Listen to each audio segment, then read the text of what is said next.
We're going to roll out our glutes.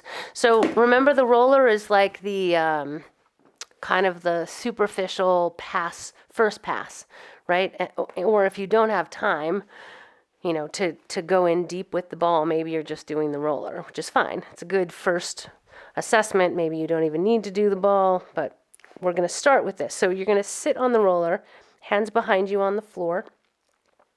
You're going to lean both knees. So my feet are bent, or my knees are bent, feet are flat on the floor. You're going to lean both legs off to the left, and then slowly just start to roll out that left glute. And so we're just kind of going front to back, side to side, canvassing that whole glute. So you can be in this position with your legs down. You can also do a figure 4 stretch in this position, right? So you can cross that left ankle over your right knee, stay rolling on that left side. We're just putting that piriformis on stretch a little bit.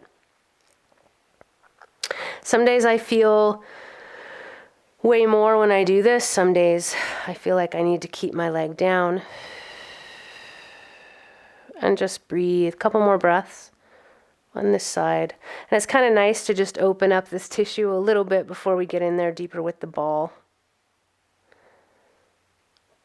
Good. And then go ahead, switch sides. So just shift your weight, shift those knees off to the right. Start rolling that right glute. Again, front to back, side to side. So maybe you check in. Different parts. Maybe you do that figure 4 stretch. Cross that right ankle over your left knee. Again, sometimes that's really adds to it. Sometimes I feel like I get in there better when my leg is down. It's kind of a nice check-in.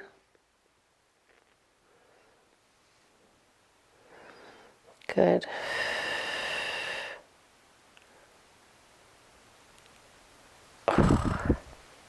So this is a nice little first pass here into these glutes. And then come on off of that roller.